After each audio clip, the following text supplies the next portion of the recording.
over here, a little mysterious because we're recording a Mm, little darker than or a little later than our typical yes. Do you feel awake time. still? What time is it? Oh yeah, I'm still up. It's 7 p.m. Ah, that's all right. Yeah, if you hear clatter, the boys are cooking dinner right now. So Oh, nice. What's on the menu? yeah, I think chicken tacos, Mm, Melanie. Yeah. yes. How do you? Let me. Are there many like Mexican restaurants Yeah, in Australia? heaps. Oh. Heaps. And I do kind of like a loaded fries version of, we used to call it Mexican growing up, but I realize it's just loaded fries what I do. And then kind of with like, well, we used to do it on corn chips or like tortillas or whatever. But lately I've found that if I like pan fry some potatoes, which I guess is like bravas potatoes with shit on top, and then I'll Yeah. just fucking load it with like and I will crisp. Do you ever pan fry fries? Yeah. Yeah, it's the best thing. Wait, what wait, are yours are when you say fries, are you Yeah. saying like fries like hamburger and fries, or are you saying like right?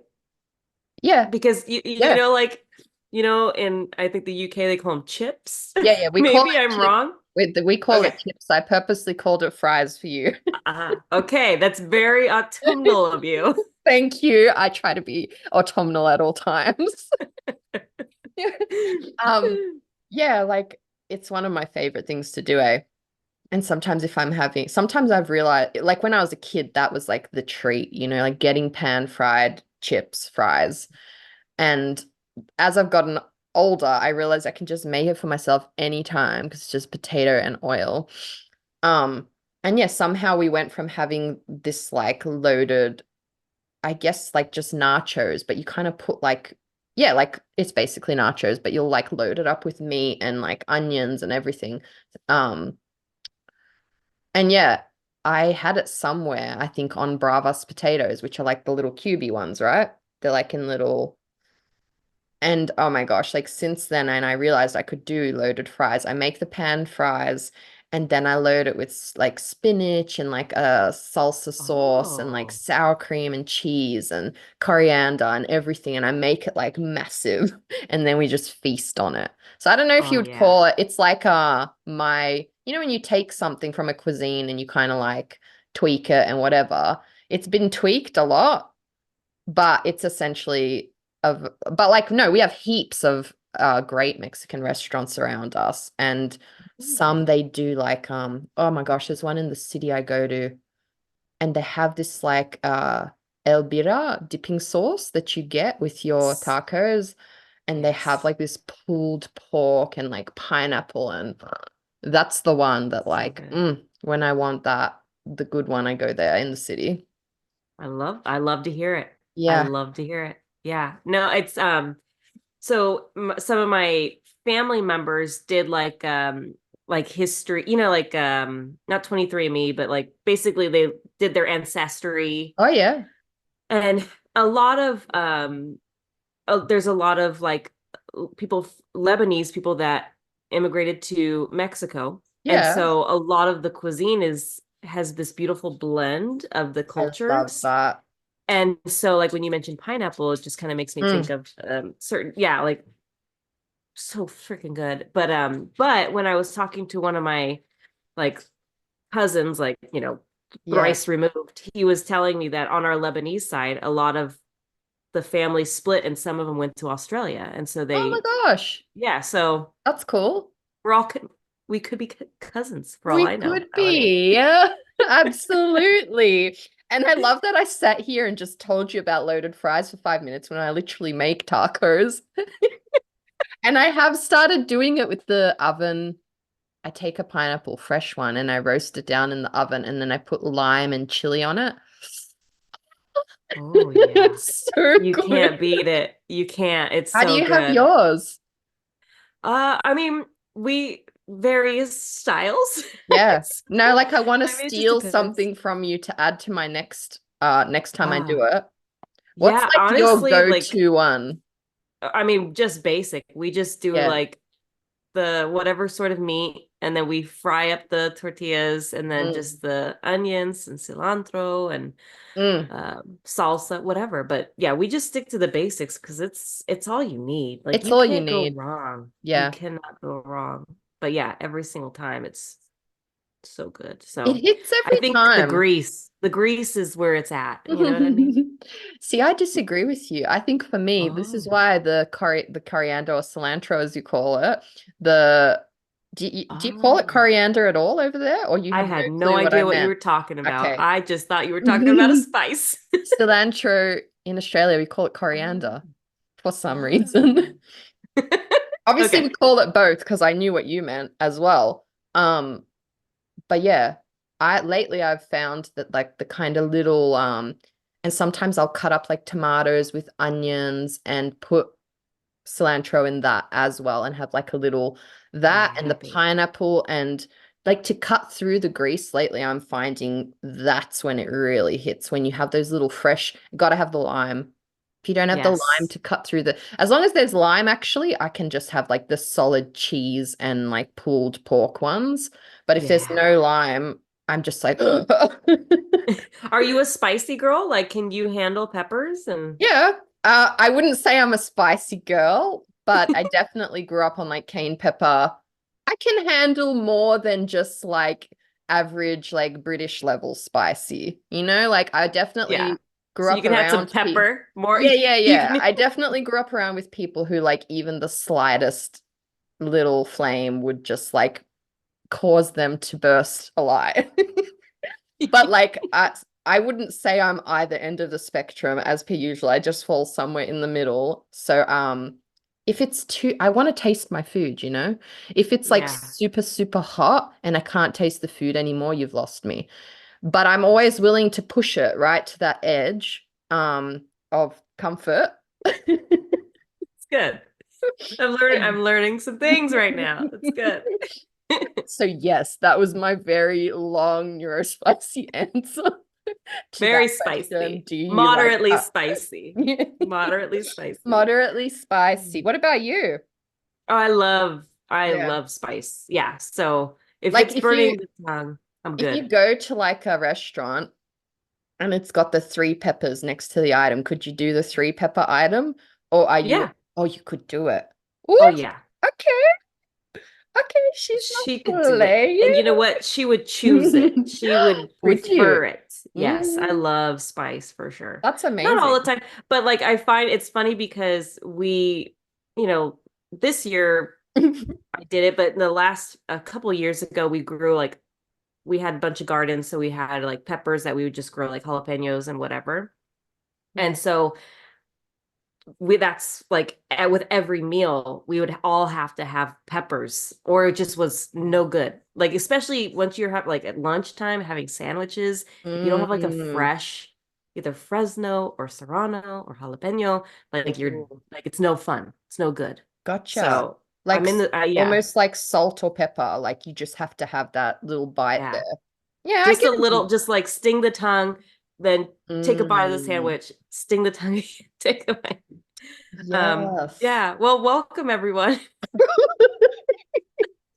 We did this last time with Coffee Mate, and now here we are talking about tacos. Not bad. Yeah. And I have to tell you, like the Coffee Mate has been a topic of discussion over in the Discord. Who would have Yeah. thought? Who would have thought, Devona knew so much about milk products. Bless She had a whole Devona. list. I am fascinated and invested in the American milk crisis, is what I'm gonna I had say. no idea. Yeah. I knew about your Yeah. chocolate. I knew that there's something weird in your chocolate, and I saw in a reel that chemically it's like butane or something. Chemically, it's the same as vomit. Oh, lovely. Delish. I had no idea. That information comes from a reel, listeners. That is not scientific information. That came from a reel, several, Fake several news. reels. Fake news. Fake news. I Yeah. don't know. I don't know. It's interesting though because the country is so vast. Yeah. Everybody has different, I think, experiences with food. But because Mhm. we're here where I'm at in California, we're such a big agricultural Yeah. uh It'd be like different, eh? conglomerate. Like it's huge. We have so much like produce. Plus, we're right next to Mexico, so we're also getting produce fresh from them. So I think it's interesting. Mm. I don't know the Midwest versus us, how different it is, how pricing even.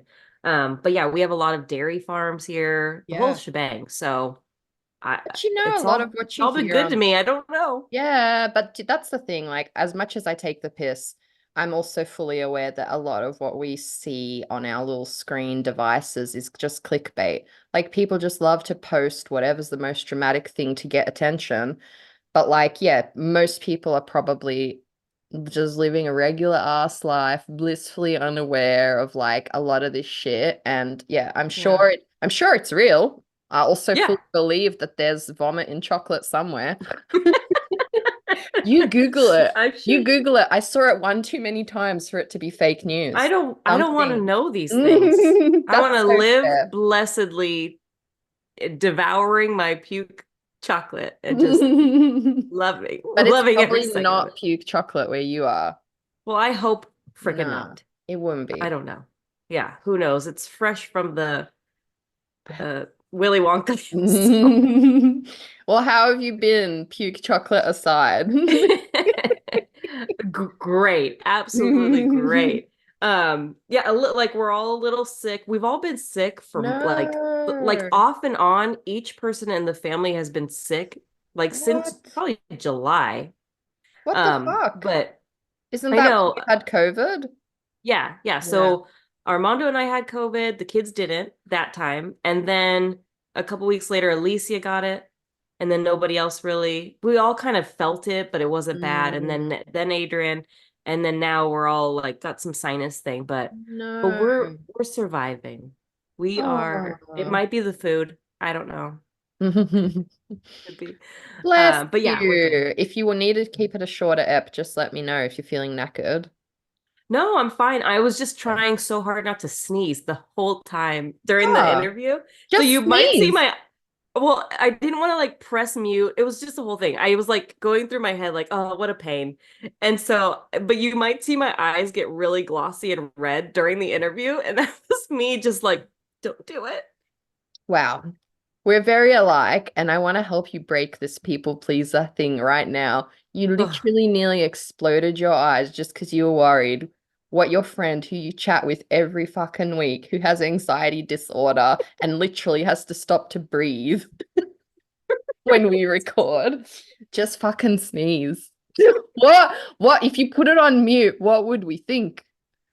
What would You would see me go, she's plotting? She's plotting something. She's put her on mute. How bloody dare? Like, what would we think?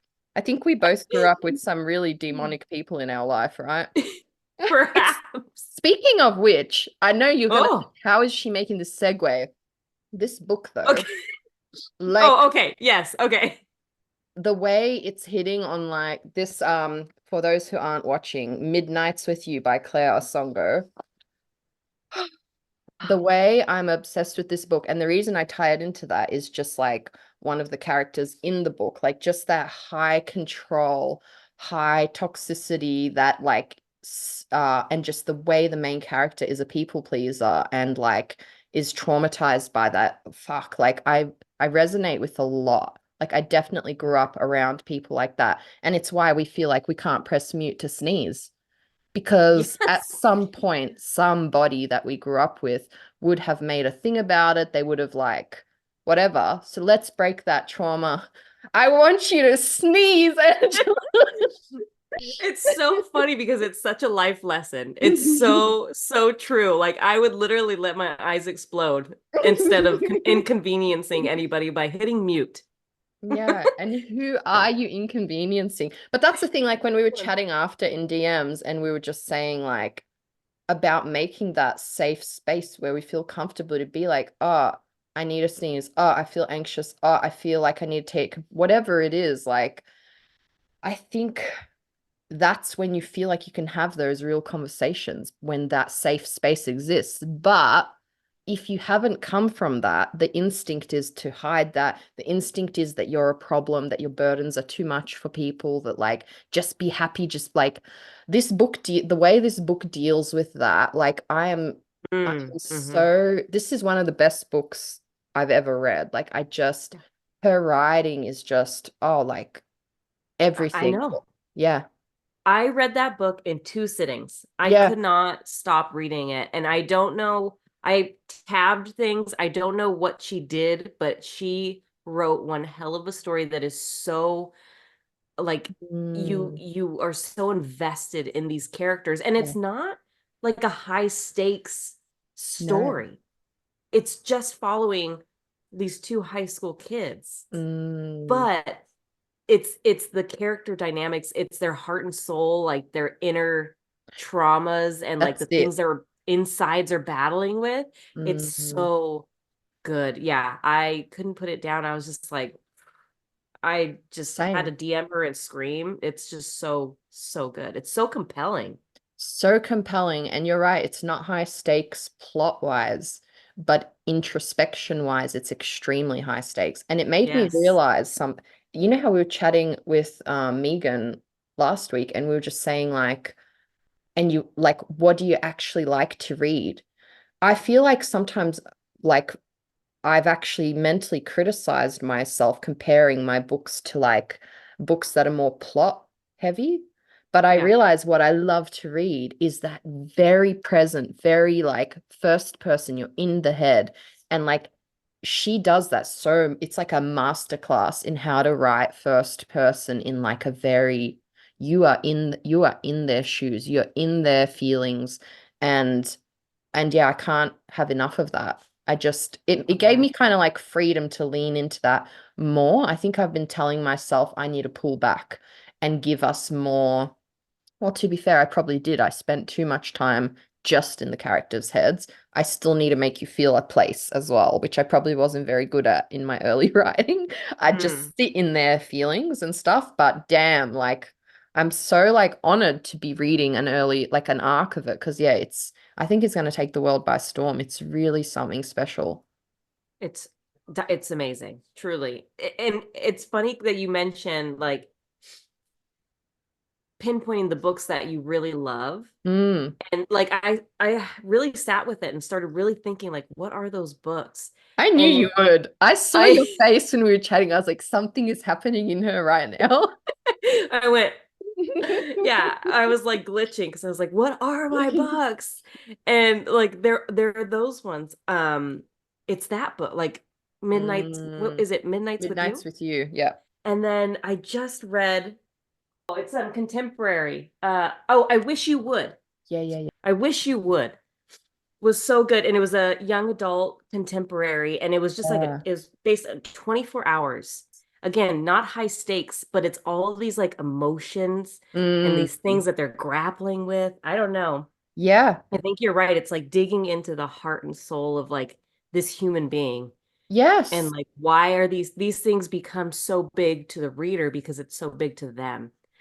Mm. Good. And Took me like, 20 minutes to come get there, but no, no, it's really touching on some things that like, yeah, like growing up, I felt that so much, this sense of like you're somehow gonna, yeah, and like maybe that is like for me at least, it might be a bit of like the neurodivergent thing of like feeling like a bit like you just have to be performative to just like be part of these other circles or just like masking or whatever it is. But some of it I think is just like maybe being brought up quite conservative, maybe being brought up from like a migrant family and some of the trauma that they bring from like fleeing from war, yeah. and that's Yeah. real too. But I think like if they never dissected that for themselves, and Mm-hmm. then, you get the kind of the traumas passed on, right? Yeah. But yeah, anyway, it's hitting everything. And I can't, everybody put that book. I'm Yes. such a fangirl for that book. I cannot even say, like, it's We're gonna have her on, I think, next week, right? So yes. we get to brag again all about it because She's it's so not good. even ready for our level of fangirling. No, she's not. I'm probably gonna call her cool at least 1,000 times, just like I did with Cody Crawley. And I'm Um, gonna gush and go on monologues about life and trauma and anxiety. and she's just gonna sit there like, Wow. Okay. Just gonna fangirl. Yeah, but truly, it's a book that like everybody needs to have I agree. on their shelves because it's beautiful. I Mm, saw something, and it reminds me of this story, and kind of even what you were just saying. Like, you can only like generational trauma or trauma does like trickle down through generations. mm, It's like even in your blood, like it goes in through generations. And like the only way, I don't remember, I think it was a reel or a TikTok. The only way to stop that is for that person to feel. mm. It's like to stop and to feel Yes. all of the generations behind them, before Yeah, them, yeah. like let all of their trauma like come out through you, like feel it, because they weren't able to Mm, feel it before because they were probably just trying to survive. that's And it. so like a lot of her book kind of just deals with that, like stopping and feeling, which is so hard Yeah. and so scary and but That's what beautiful. I love as well. That what you're saying, like it's so hard and scary, and even like with like the budding romance and whatever, like it's until you like challenge those things. And like I love that quote so much. I think it's the generational trauma carries down the line until someone's ready to stop and feel it or something like that. That one, yeah. You could have just said that for me. I was over here No, trying but to I come up liked with your it. way as well. I It comes into my feed a lot because I'm just like, yeah, like not to diss my parents, like they did a decent job, like I was safe and nourished and I had a roof over my head. But I definitely know that like my grandparents at least that were this level of high control, like what's in the book, the mother in the book. Hmm. And yeah, I guess like if that hasn't been stopped and addressed, it just trickles through in a million ways and yeah, winds up making, millennials who need therapy. Yeah. Who won't sneeze? Who won't sneeze. It's like such a small but powerful thing. And I think there's so many of those moments in the book. And yeah, I feel very, very seen by how introspective and how much she feels like she needs to like, just be this thing and like change herself, whatever. I was definitely That's why I was a miserable teenager. Yeah, that's relatable. That's relatable. Yeah. So everyone get this book. Yeah. The moral of the story is you're gonna need it. Pre-order right now. Yeah, but other than that, other than sickness and all that stuff, like taking it back to you asked me a little while ago how I'm doing. No, I'm doing good. I started writing like that the adult book that I've been working on. I'm like 6 chapters in, and yeah, I mean they're short chapters. Like I'm just kind of like Yeah, fiddling who with the plot cares? and such. But I'm having a lot of fun. However, I feel like it would be just new adult. Like it feels Mhm. it still feels like it's college age. I mean, it's set in like the, I don't know, 1800s, so it's not Mm-mm-mm. necessarily, oh no, actually, anyways, who cares? Who cares what I'm gonna say? Yeah. But it's still like I think I'm battling with how do I how do I move from young adult, which I love so much, Mm. into an adult space, which I'm not as familiar with. Because like we Yeah. were thinking, like my favorite books are usually all young in the young adult space or like that Mhm. upper sort of new adult space. So I've been working on this new book, but I've been almost feeling like, where am I at with this? But it's Yeah. been pretty fun so far. I'm learning. I wonder about this too, because I often wonder if because I think I naturally lean to YA a little bit, but I wonder if we think that because YA is traditionally like more hopeful and more urgent and whatever. But I honestly think that that trend is slowly changing. I do think that we are craving that in adult, that people are craving that. Uh, and I think that that's probably why YA has been recently come under so much scrutiny for how spicy some of the books got. Because I think Yeah. that they were trying to fulfill the demand for all the millennials reading it, right? Yeah, yeah. So honestly, I think that that urgency and that passion that you should never like in my opinion, that's what I think of when I think YA. What do you I should ask you, what do you feel like is making it YA when you say it feels YA? What do you mean by that? Mm. Before I tell you like what I think, I should understand what you actually mean. Yeah, I think and it's not I don't feel like it's my writing necessarily because Mm, I've never like, it's not like the sentences I'm constructing or anything like that. But yeah. it does feel, I think it's that hopeful sort of nature, although there's subjects that I'm diving deeper into, but Mm, it's also like a little bit of a like the humor, although that could be an adult as well, but like yeah. these like sort of ridiculous campy moments, I just feel like I will always have them in every story. But then I feel like you can kind of maybe get away with it more in YA, but I don't know. But those are the kind of movies and books I love, are like those just ridiculous sort of like humorous moments. Yeah. That's Like what I was in gonna my favorite say. rom-coms, like Mm. those are why I love them so much, because it's also like really sweet, but there's some ridiculous little moments that happen that, you just like giggle about. Yes, and that's exactly why I asked, because that comes back to that thing of like maybe it won't sit next to Danielle Steele or whatever. It might not feel like a historic romance, but maybe it will sit next to the book version of Miss Congeniality or something. Like don't Yeah. undersell what you love and um what feels exciting to you, because I know that those are the books I want to be reading. I'd love to see that more in adult books, and when I find it, I rejoice, you know? So I Yes. think leave it in. Leave it in. And that's the thing, reading this book, Midnights with You. I don't even think I just, some people say that you read YA or middle grade like as nostalgia. I don't think I ever read it for nostalgia. I think I read it because Hmm. I'm still dissecting something in myself. And Yes. because, or like it just helps you be like reflect and be like, oh yeah, like I went through that, or like whatever.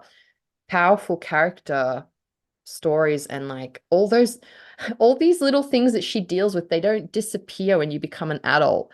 And the Yes. older I get, the more I realize that adulting is such an illusion. I see like the child in every one of my friends and myself. We don't just magically cast off the mantle of being like not knowing how to adult and do life. It's like constant, right? Like it's you're constantly having these comings of age or whatever. Yes. Oh, 100%. Like I all the time, like even today, she was getting fitted for her cap and gown for graduation. And but she was texting me and we were texting back and forth. And I was like, well, what size? And she was like, oh, they didn't actually like fit us or anything. And I was like, well, how do we know what size to get you? And she was like, I don't know. And I was like, well, I don't know either. How do we navigate this? And she was like, well, maybe I'll ask somebody else. And I just started thinking like, thank goodness for other people you could just reach out to, Yeah. because we're all, that had done it a few years prior with their other daughters or whatever. And like, it's just like, thank goodness for community, because truly Mm, we all are just doing this life thing, and yeah. nobody really knows unless there's somebody that's got like that is out there asking the questions, and then we could ask them because maybe we're a Mm, little nervous to ask. But like yeah. I've just been thinking this a lot about like the Jill Twos and the Jessica Paras, who really do go above and beyond and ask the hard questions, and they really Mm, are their own champions, and you know what I mean. yeah. And like I feel like I haven't done that so much with myself, but Mm, like watching them, and they know the things, like I could ask them yeah. questions and they know. And so yeah, you just have to be an advocate for when you do know. And so it's like all this Yeah. community stuff is happening, and we were talking a little bit about that today in the interview. Like Mm, there's so much, again, we just don't yeah. know, and you don't know until you ask somebody, and hopefully that person has asked and they know. Yeah. That's it. And even those people, even the Jess Paras and the Jill Twos, they would experience that on some level. They just have their mind is like, well, I want the answer. Whereas I think Yes. people like us, again, because of a million reasons, will be like, I don't want to make a fuss, and what will they think if Yes. I ask that? And and that's a drop in the bucket, right? Of what we actually think about that stops you from asking those questions. Like the 100%. million and one thoughts and things that come up. Like I will probably have to battle that my whole life. It's not my instinct. I've always pushed that instinct down. I'm learning to be assertive and champion myself and I think like I very fiercely want to create spaces where people feel like they can be safe because maybe I didn't feel like I could express that version of myself growing up, you know? Mm. So yeah, I think thank fuck for the paras and the twos. Because Yeah. Yeah. Yeah. For us little souls who have yet to learn to ask, who are yeah, working on it, who are working on doing the hard things, like just taking up space. But I see our time is I know. dwindling. How are you, Melanie? Listen, before this chat has really woken me up and uplifted me. I'm not gonna lie, I was fucking exhausted today because I gave Goose a new treat yesterday, Okay. and she gave it back at Uh-oh. 1 a.m., 2 a.m., 3 a.m., and 4. No. So she won't be getting any more of that. Also, it was so damn expensive. I thought for sure it's gonna be fine. It was this tiny bag. I paid $2 for this tiny bag of little oat and chicken biscuits. So she was up vomiting all night, and I was up Oh with no. her. So I'm a Oh. bit tired, but that aside, Sandra's reading my manuscript right now, so I'm trying not to Oh. shit my pants. Yeah. I'm not going to pretend my anxiety hasn't been higher lately, but that's something that I, expected with, high stakes parts, but it's not constant, and I'm doing all the things to nourish myself and, all the self-care things. So yeah, just I don't know. I hope I did the thing. I just hope she likes it. Did she I give you a timeline? I mean, I obviously it's hard to with publishing because you just never know, but she She give you a said timeline? she's aiming to read it this week. I don't, you need a sneeze? Go on. Nope, I don't.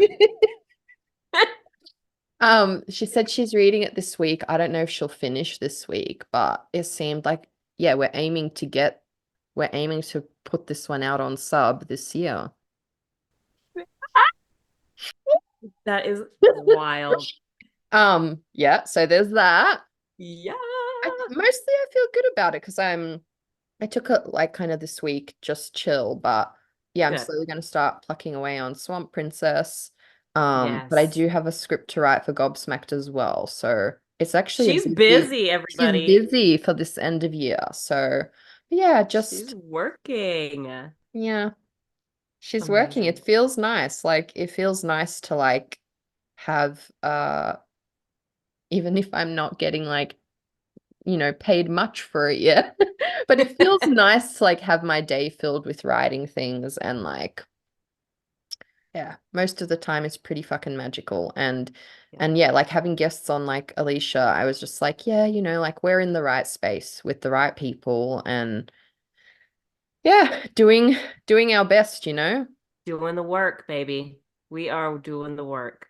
Yeah. It's been fun kind of being reflective a little bit on like how Yeah. far you've come, how far I've come, how far we've collectively come in this podcast and Mm. like just as human beings, it's pretty awesome.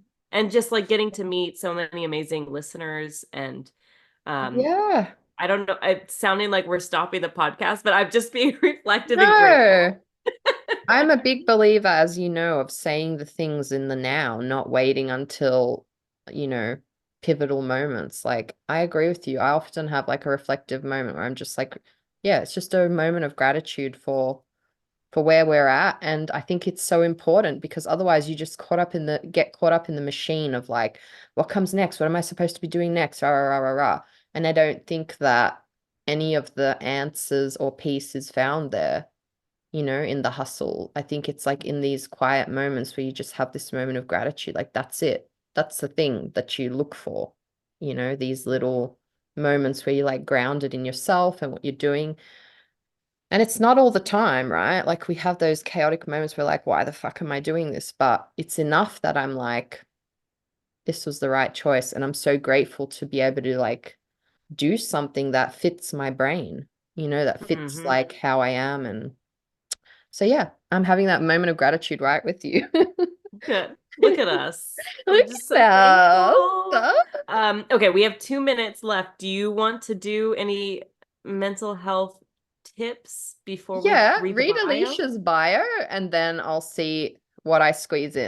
Okay. Alicia Jasinska is a fantasy writer hailing from Sydney, Australia, a library technician by day. She spends her nights writing and hanging upside down from the aerial hoop. She is the author of The Dark Tide, The Midnight Girls, and the forthcoming This Fatal Kiss. I love it. She's a And we love badass. her. I'm Yes. actually going to change the tip that I was going to do because this one is very short and like might seem quite random to people.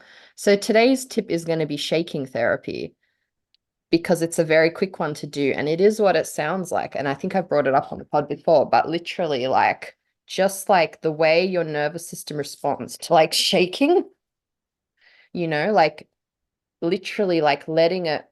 I do my whole body. I dance with Goose and I do full like booty and legs and as much as you can, like just like literally that. The movement is different. You got to Shake it let like it be salt loose. shaker. Yeah, Oh, yeah, oh, yeah. okay. I was being too tense with my You're being shaking. too, let your I whole was. body be loose and even more like like but it literally the way it can soothe your nervous system. Like back when I was really like high strung, it was something I would go into the toilet and I would do it. I would shake my whole body out. And again, like these are just tools. It doesn't like change what you're dealing with on the whole thing, but it made it a lot more manageable. And yeah, like I can't encourage people to do that enough just to shake out, get the nervous system moving like that. It's really like quite powerful. And I do it with dancing a lot. So yeah. Beautiful. Shake it off, baby. Shake it out. It's like, yeah, you feel it. Your body just released that because you can't be holding so tight, yeah, if you're dancing and shaking it Yes. out. Oh. Hello. Oh, damn, that was good. I was startled. It was too real. Hello. Oh, dang it. Oh, Yeah. wait, you're in a new spot. I thought it's really dark and cloudy today. I thought I'd try if the lighting's better here. Booty, sexy. I And there's love some it. candles. It got a bit Yeah. witchy. Yes, I Yeah, I see love. you got a bit witchy behind there, which we'll discuss soon, but she's here. Okay, perfect. Goose is doing the best dance. Hello. I'm so sorry. My dad is like using a pressure washer or something, so I'm trying to call him to tell him to turn it off. No, I love it. That's writer realness right there. I have some mofos out there drilling stuff. So if you all hear it while we're recording, just tell me. I think for now it's all right. It's okay. Take a moment. We're a chill podcast. That's so funny, though. I Oh, there told you him go. anytime except between 11 and 12, you can work in the yard, but of course he is doing something now. Okay. Mm, My mom is texting. She's like, I'll handle it. We're yeah. good now. I love dads. You gotta love dads, you know? I He find he the probably thing heard 11, 12, and he said, "That's what I'm doing Yeah. it." yes. And I find that even if it's not coming through the system, it's so distracting. If something's going on like that, I can't like hear my thoughts. Yeah. Well, we're so pleased to have you on. I'm living for your background. My eyes are just like flying to this amazing space behind you. I did clean just now, or like I shoved everything out of the screen. Like, That's the way to do it. Yeah, chaos all around, but behind you, perfection. It almost looks fake, like a Yeah. catalog behind you. It's oh, gorgeous. well, it worked then. Like, yeah. Yeah, yeah. Your shoving to the side worked splendidly. Well, welcome to the show. Thank you for joining us. I know like Melanie has been chatting about you and your books for Yeah, a long, long time. In fact, I don't know if you sent me one of her books, Melanie, or if perhaps I maybe. purchased it myself. I might have done that. But yeah, we are both big fans of yours and so excited to have you on. So Thank you yeah, for so thank you honestly for thank you for joining us. inviting me. Yeah, no, it's our pleasure. Well, let's just start with, do you mind telling our listeners a little bit about yourself? Yeah. Whew, sorry, I'll just take a breath because I do get a bit anxious about this sort of thing. Yes, you're in an anxious friendly zone. Even like 3.5 years in, I still have to breathe through our interviews. So don't worry. You're in a safe space. Take all the breaths you want, and I can cut it out if you need a break or something. Thank you. Okay, so I am Alicia Jasinska. I am a fantasy writer based in Sydney, and my latest book, There's Fatal Kiss, came out yesterday. It's still technically the 24th, I think, in the US. So yeah. Oh Oh my my gosh, what a gosh. day to have you on. I I thought I saw that on somewhere and I was like, "Oh my gosh, you are joining us on a very big day for you." So congratulations. Thank you. No, it worked out well because like I did take the day off from my day job like as a little treat. So then the typing worked out well. Yes. Oh Amazing. my gosh. Congratulations. Thank you for taking the time to come be with us today. This is book 3, isn't it? Yes, book child 3. Like I like sort of can't believe it. Yeah. Oh, Yeah. I can only imagine, honestly. I'm so glad we can celebrate with you today. Yeah. Thank you. Yeah, truly, it's an honor. How does it feel like launching a third freaking book? Mm. Yeah, I think I'm still shocked that I'm allowed to keep publishing books. That sounds weird. Um, but yeah, I can't believe it's number 3. Like it feels like just yesterday, like my debut came out. So Mm. where is the time gone? It's crazy. Honestly, I find that quite comforting that you think that even at this point, because I literally have that moment even now, and I'm just like, can I be doing this? Like, is this it's not like someone's gonna pull the rug out and be like, no, you can't anymore, you know? Maybe it's just because it's Yeah, like something that we so love, you know, and it feels so wonderful to be able to chase it. That's yeah, it. exactly. Mm. That's it. It's the dream. It's Yeah, beautiful. Well, I want to yeah. ask one of our get to know you questions, which is maybe a little bit strange, but it's why we ask it. We want to know all about you, even the weird things. What is the strangest thing you own? Um, I was trying to think, like, I feel like I don't own anything that strange, like hopefully. Like, But I did have like I think a little while ago I posted like a picture of like my writing space and my desk. And I did have some people who were like, "What is that on your desk?" So this is my Huddle humidifier.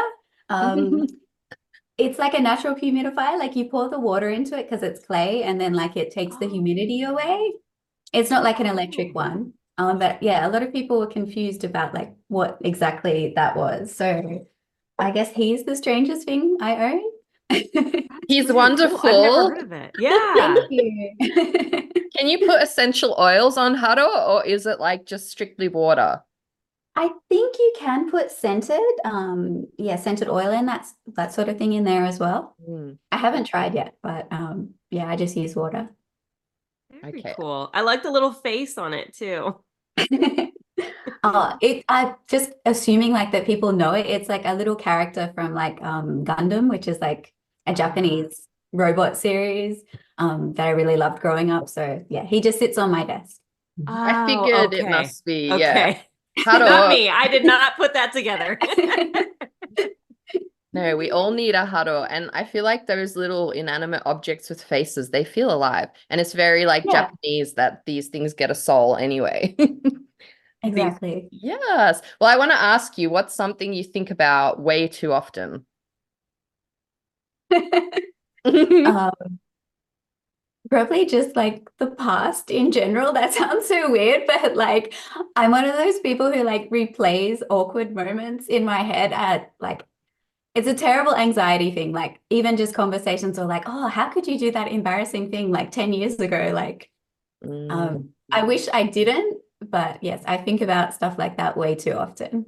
It's That's relatable. relatable. It's literally anytime I like see another human, I forget how to human, and I'm just like, what did I just say? And then dissect it later and just be like, why? Why? But yeah, Exactly. And you can't change any of that. So I'm like, why am I bothering to think about it? Oh, that's so we true. dissected this fortunately previous episode, and I will tell you why. It's our editor brain wanting to edit our perfect sentences to convey the Actually makes a lot correct of meanings. sense. Yeah. Mm. You really want to make sure, I think writers, we really want people to feel and understand what we're thinking. And so if we feel like they didn't, it's mortifying. Yeah. Yeah, it's true. Oh, and I also think of like all the times I mean, not that there's been many, but like going to book conventions and being awkward or saying something ridiculous, and then my brain, when I get home, re goes through everything, and then I'm like, okay, well, next time when I go, I will do something a little bit different. Probably not, but my brain likes to think like next time I'll be super cool when I go. She'll know what to do. Yeah. But you know, your real friends think that about you. Like you can say like whatever, and they see to like the heart of you anyway. And honestly, find those things adorable and like heartwarming because yeah, we're all like that, you know? And I think just talking about you like, yeah, we all do it. Especially writers, I think we all can bond over perhaps our awkwardness. You know, there's a Mm. few that get everything right, but the majority of us, we're always just in our brains thinking of all the things. Yeah. But speaking of writers, like, did you know you always wanted to be a writer? Yeah, pretty much. Like, I don't even know where the original idea came from. Like, but my mum, she kept a book like as we were growing up, and each year she'd write down like our achievements and like how tall we were. And she'd always ask us to write down like, what do you want to be when you grow up? And looking back at the book, like every year I have put writer, even if it's like writer slash like firefighter or something else, like I've always wanted to be a writer. So Wow. yeah. I love the Not a image firefighter of anymore, Not if I. anymore. though. I love the image though of like by day she puts out fires. By night she writes about the romances that started them. Hey, that was Oh, good. Oh. that could be something. That Yeah. could be something. Well, can you tell us a little bit about your journey to becoming a published author? Um, it was a long journey, a really long journey. Um, I feel like I was really confident at the beginning. I was like, oh yeah, I'm gonna get an agent like that, gonna get a book deal straight away, big flashy deal. Yeah, no, did not happen. Um, Yeah, I wrote multiple books. I queried multiple books. I've had more than one agent. I've worked with more than one publishing house. I've been on sub multiple times. I've been on submission for over a year. Like, my journey has had a lot of ups and downs. But yeah, at the end of the day, like I'm publishing books. So yeah. It's definitely not for the faint-hearted, is it? No. Is there something that surprised you so far about publishing? I guess, yeah, just how different everyone's experience is and how different everyone's journey is. Like some people get that deal straight away, some people get an agent like that, and then other people like are working at it for years. And then even once you have a foot in the door, like publishing houses, each one does things differently. Like even just like little things like do you get to put like have input on your cover and that sort of thing. Some people ask you, some people don't. And then just like treatment wise as well, like if your book is selected to be a lead title or not, and that doesn't like reflect the quality of your work, like it's just sometimes luck and timing. But yeah, just especially when you're talking to other authors and their experience is so different, it can make it, I guess, difficult to know what normal is. And then like, what should I expect? Am I being treated in the right way? Like Mm. it's anxiety inducing, and like publishing is already like, so it makes you so anxious. So yeah, I think that's something that surprised me, especially because like in my day job as that, like I work in the library, and if I go to a different library, it's not that different. Like, Mm. yeah, but publishing it is. Yes. It's honestly, it's something I've been thinking about a lot lately. Even like you said, everybody's journey is so different, and you could be an author at the same publishing house, same editor, and have vastly different experiences. Yeah, It's so exactly. wild, and like you can bounce ideas off of each other. But what I'm learning for myself, because I've been rather bad at this, but luckily, like I've been watching how other friends are doing, like you have to be your own advocate in so Mm, many ways. yeah. It's such an interesting, weird business to be Mm. part of. Yeah. And it's such a good point, like about whether you're being treated like right or not, because it's actually really hard to know when it's you can't, like you said, there's no measuring stick. It's not like the library Yeah, where you go to one and it's the same and you can be like, okay, that's unacceptable here, rah, rah, rah. There is a bit of like discrepancy. And maybe it's they keep it vague like that on purpose because it's like easier to work. I don't know. I don't know. Not talking for publishing on the whole, but yeah, like that's a really hard thing to measure because on the one hand you can be like, well, yeah, not everyone can get XYZ at the same time. On the other hand, you might be being taken advantage of, or like somebody, like something flew under the radar and got missed that should have been picked up. There's so many like little things that like as it's happening you can't always catch it all, which yeah, it can be quite touching on the anxiety buttons. yeah. And like I want to ask you, because I'm trying to figure this out myself, how do you not like compare yourself to other writers in their journeys? Do you know what I mean? Have you figured this Yeah. out? No. I'm sorry, I have no advice to give on this point. Darn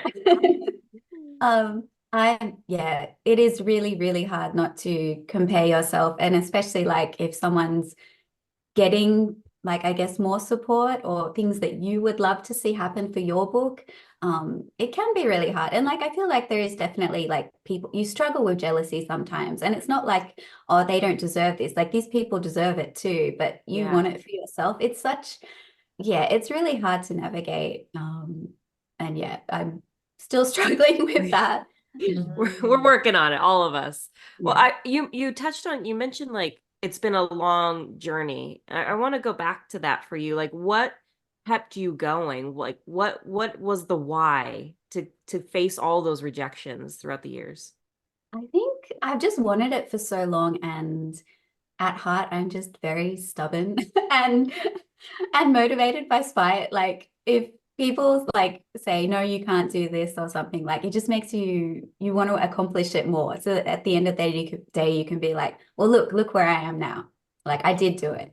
I Yep. love that. I do feel like, at our deep souls, those of us who stick at it and continue against the endless flood of rejection, there is this like stubbornness of like, I'm gonna make it happen and then I'll tell you how I like feel about the next steps at the very base, right? Like when I was Yeah. at my lowest points, I would be like, you know what? I don't even know if I want it anymore, but I'm gonna do it anyway, and then I'll decide. Exactly. Yep, that feels right. That feels right. Well, you've definitely done it. Now, this is your third book, correct? Yes. Okay, number one, let me just start by saying that cover, oh my gosh. It is stunning. It's glorious. Like every time I see it, I have to just stop and look at it and just like bow down. Um, did you have play a part in the cover design? Yes, Peachtree team, like they've been really lovely. And they did ask for input, like on how do you kind of see your cover? Like do you have artist suggestions or a kind of style or colors that you're thinking? My editor asked me that right from the beginning, which doesn't happen at every publisher. So I was really kind of surprised by that. But like very grateful as well. And then he found this lovely artist that they had worked with before. And yes, I can't stop staring at it either. It's gorgeous. And it has that real folktale, fairy tale vibe, which I feel like really suits the story. I've loved all your covers though, like, and this one's no exception. Like they've all been really, really eye-catching. I feel like I've been very, very lucky with my covers. Yeah. I'm blessed, Mm. 100%. So this book, The Fatal Kiss, just came out today, which is still wild. Can you tell our listeners what it's about so they can buy it and read it? Mm. Yep. So this Fatal Kiss is a cozy queer romantasy about a rusalka. In Slavic folklore, that's a kind of water nymph or water spirit. And she desperately wants to regain her humanity. And in order to do so, she has to get a kiss from a mortal. So she ends up blackmailing the local brooding exorcist who's been trying to get rid of her. She blackmails him to play matchmaker for her. But unfortunately, he also starts to fall for the handsome boy that he agrees to set her up with. Yeah, Yes. I like to picture it as The Little Mermaid meets Spirited Away, because the action takes place in a spa town full of magical bathhouses that's inhabited by all these spirits and demons from Slavic folklore. Yes. Immediately, yes. And what I love about, I haven't read this one yet, but what I love about your books is there's always this like dark fantasy edge. You're not completely safe in your worlds. And I've always loved that vibe about them. It sounds delicious. Oh, thank you. It does. Truly, truly. Like when I'm sold, I need it today. Actually, I probably will go get it today, because I can, because it's only 6 o'clock here. So I can run and go grab it, which is awesome for me. Now, what was the inspiration? Like, how did this beautiful, like swoony, edgy story, and sounds kind of cozy too in a weird way, but like, where did it all come from for you? Like there's so many inspirations, like Slavic folklore, like the folk tales that I read growing up. And also with this book, like I really wanted to write a love triangle. I know that's controversial because like love triangles are everywhere in YA fiction, and I know a lot of people have a love-hate relationship with them. I have a love-hate relationship with them. And I think it's because like I see them everywhere. I really wanted to write a love triangle where all three characters are like messily in love with each other instead of just two people competing for the same person. And also, I am that person who always feels really bad for the character who gets left out at the end, or who is like doomed by the narrative to become conveniently evil or something. And I always just want everyone to end up happily together. So I really wanted to write like a poly romance for this book. Is this a standalone or is it a series or? It's a standalone, and it does tie up at the end, but it does have some questions. So I would really love to write a sequel. Peachtree, if you're listening. Yeah. Is there something you wish your readers knew before going into it? I think this comes more from my editor than it does from me. And it does touch on like what you were saying before, how some of my books have a little bit of the darkness in them. When I think it's hard to judge sometimes, because when I was writing this, like I thought I'm like, oh, I'm writing this really soft, lighthearted, cozy fantasy. And then my editor is like, I think you need to put an author note in there about all the dark stuff in the book in case you traumatize people. So that was a bit of a shock to me. I guess like, yeah, my levels of like what is dark is different to what other people expect.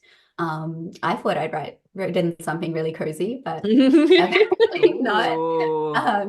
So I would encourage people to read that author note before they go in, to just see if the story is for them. Like it is lighthearted for the most part, but my editor, he's lovely and he is correct. It is a story about a rusalka, and in Slavic folklore, water nymphs. The stories vary a lot depending on the region, but for the most part, they are the spirits of young girls who have died tragically or violently in or near a body of water, like a lake or a river. So Mm. there are darker moments in the book, but it is lighthearted for the most part. So yeah, if you pick it up, do read that author note. Yeah, thank you for telling us that. Honestly, it makes me even more excited. Uh, now, how has been writing this book compared to your other ones? Has it been, yeah, tell us a little bit about the journey of writing this story. So yeah, I set out to write that poly romance, and I was like, oh, this will be fine. Like I've written relationships before between two people. I'll just chuck another character in there. It'll be fine. It'll be good. I didn't realize how much work it would be. I guess because the romances you see between two people, like in a lot of media, it's just that dynamic between characters A and B. But with this triangle, I had to write the dynamic between characters A and B, and then characters B and C, and then characters A and C, and then the dynamic when they're all together, because we act differently when we're with people we know, we have known for a long time versus people we're just getting to know. And when we're in a group, we act differently as well. So I had to write 4 relationships and then smush them together into one. So I think I just didn't realize how much work that required. So I think this book, it really challenged me, to step things up with my craft. And I feel I did level up a little bit as a writer, or I hope I did. I hope people who have read my earlier work can read this one and see oh, she's actually improving. I mean, I thought your first one was epic. It definitely, I didn't read like a debut. I was like, damn, coming in hot. Aw, thank you. What would you say has been the hardest part of your writer journey so far? So I think I said before, my journey has been very up and down. And I think again at the beginning I had that confidence and I thought oh, once I get a foot in the door with publishing, once I've got that book deal, it'll be smooth sailing. I won't get rejections anymore. Everything will be good. My career will go through. Again, yeah, nah, that did not happen. And after I had a 2-book deal as my first book deal.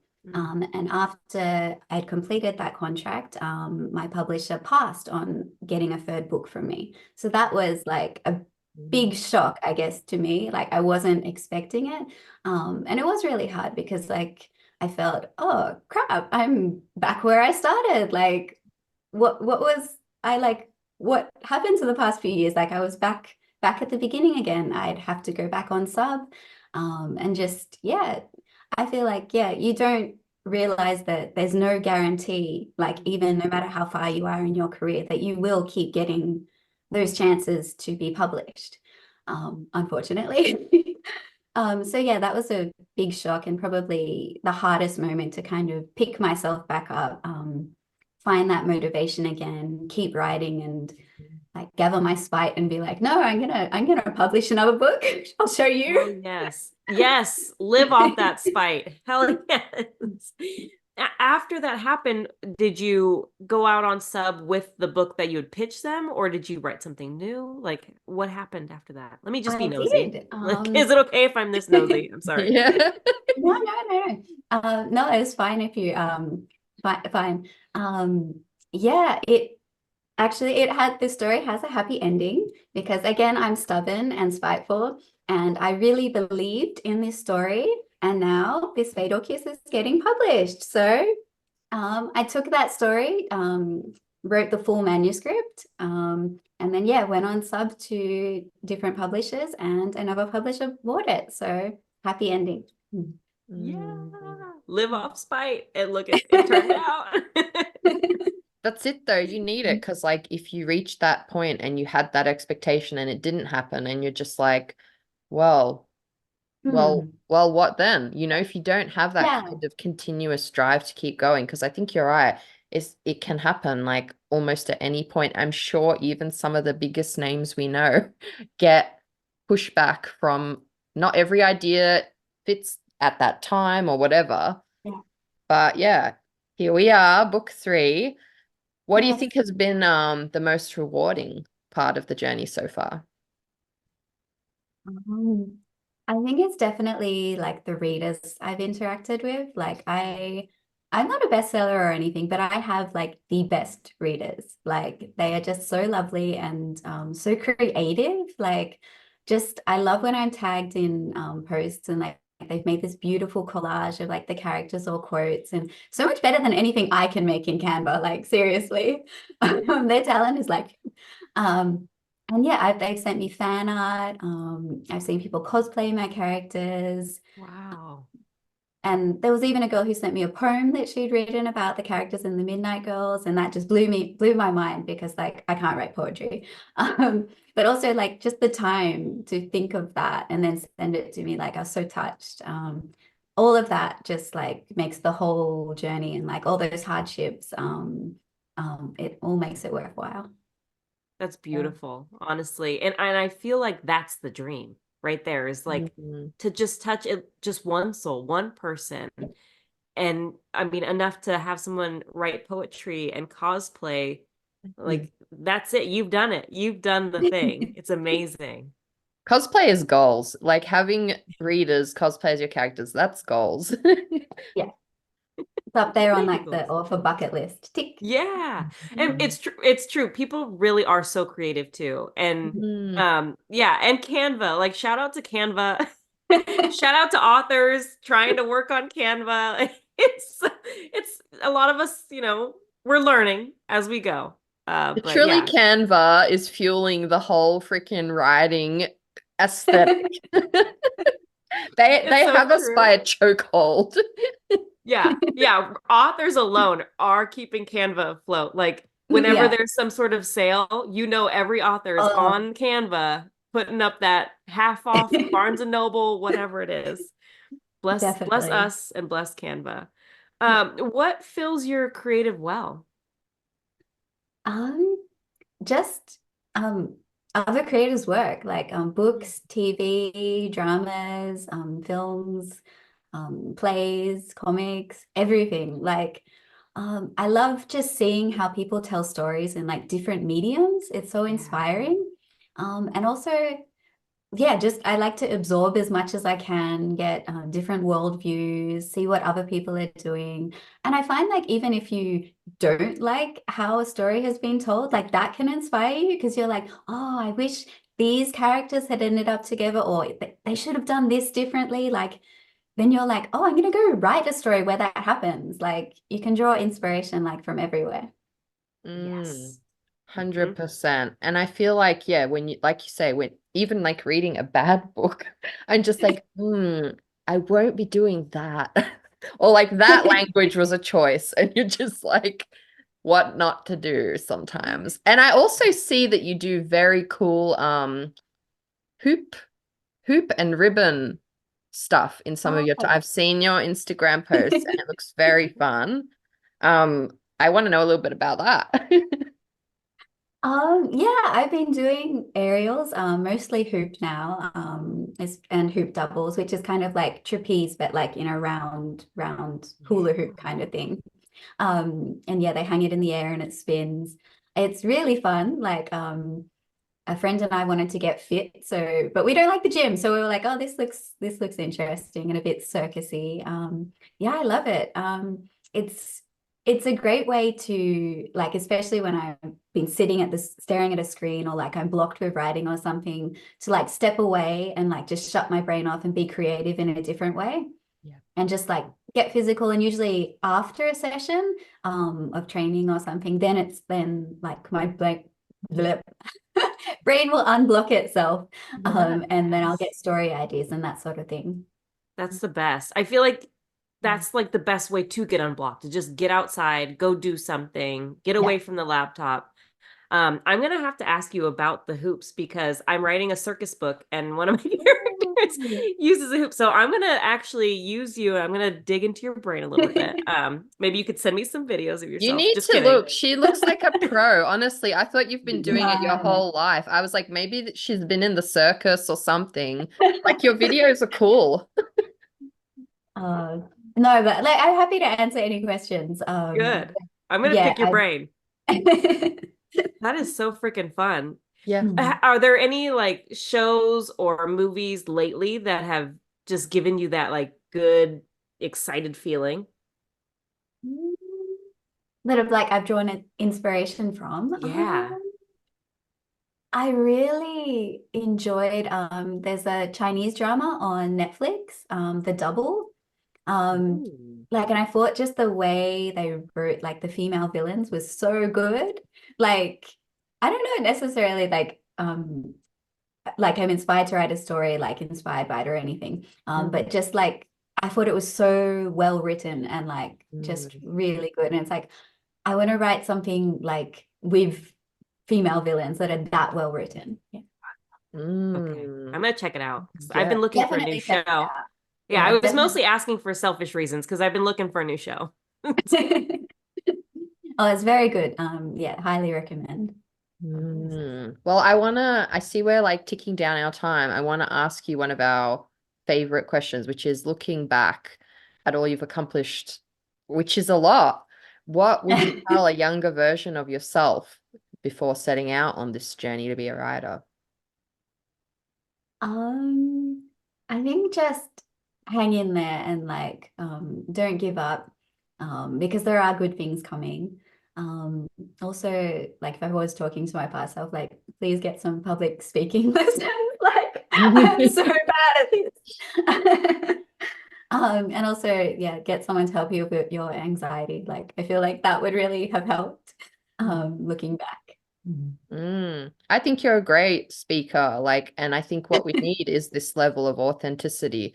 I think people make the mistake of thinking like like good speakers are confident, but I think it's the ones who get up there and do it when they're not feeling confident that they're the ones that I want to hear from personally. So yes, Yeah. keep doing your thing, and ultimately, like our bookish community, we're all quite similar. So you know, that's what I remind myself anyway when I'm feeling like anxious about doing any of this.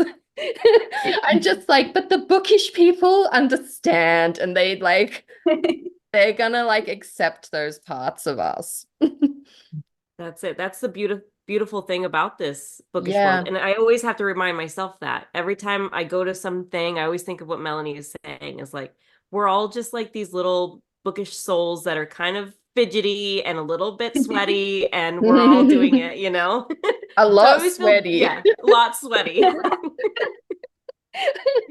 Yeah, but there. we're doing it. We're doing it. I see we still got a bit more time. So I wanted to ask, because I loved when Angela asked this the other day, like, do you have like a writing resource that's kind of like your go-to that really helped you on the journey? It's not, it's sort of something I've cobbled together. Like I have like the map of like the general 3-act structure because I really like that. I love plotting and like structure. So I feel it's like I've read books like Save the Cat and that other plotting books and then sort of just made my own Ooh. skeleton, I guess. And then every time I go to plot or brainstorm a book, I'll get that out and then fill in the points as I'm going. Very nice. Yeah, using your own resources. I love that. Yeah, that's great. Yeah, it's nice to always like see how people work and how their brains kind of piece these stories together. So it's fun to see what you're doing. And I kind of been using the same thing, like your own sort of version of Yeah. what they have, given us, which yeah, so thank you for that. I think that's great. I think you use whatever works best for you. And Yeah. obviously it's working because you've got 3 books. So yeah. Yes. Well, Well, what's next for congratulations. you? Oh yeah, go ahead, Yeah. Mel. No. Oh, what? Do we have time? Last Yeah, no, question. we have time. What's next? Um, so I did say earlier that I would like to write a sequel. So I am Ooh. working on a sequel to this Fatal Kiss. Like it can be read as a standalone, but I did leave a few questions unanswered that I would really like to expand. And there's a certain character like that I'd like to explore a bit more. So I'm working on that. I can't officially like confirm or guarantee anything at this stage. But I'm keeping my fingers crossed. Well, we will keep our fingers and toes crossed as well. And I'm sure your readers are too. Um, honestly, congratulations on everything. I cannot wait to read this story. It just sounds so, so good. The cover alone, knowing you wrote it, all of that, we're sold. We are here for this. So congratulations, seriously. Thank you. Like, even if you don't enjoy the story, the cover will be there like as a nice ornament on your shelf. So Yeah, you'll have art in your house. So exactly. you're fine. Totally. Yeah. Are you doing anything fun to celebrate today? I took the day off to treat myself from the day job, Yeah. which is I'm gonna relax after this. And then my mom usually makes like a book themed cake, like when I have a release. So I'm excited to see what that will look like. Awesome. Thanks, Mom. Yes, I love that. Well, it's going to cut us off any second. But yeah, thank you so much for joining us and congratulations. Thank you. Thank you for having me. It was lovely to talk with you. I always see the clips like on Instagram and I'm like, you guys look like you're having so much fun. Yeah, we are. And having you on has been a blast and so, so inspiring. So thank you for joining us. Thank you.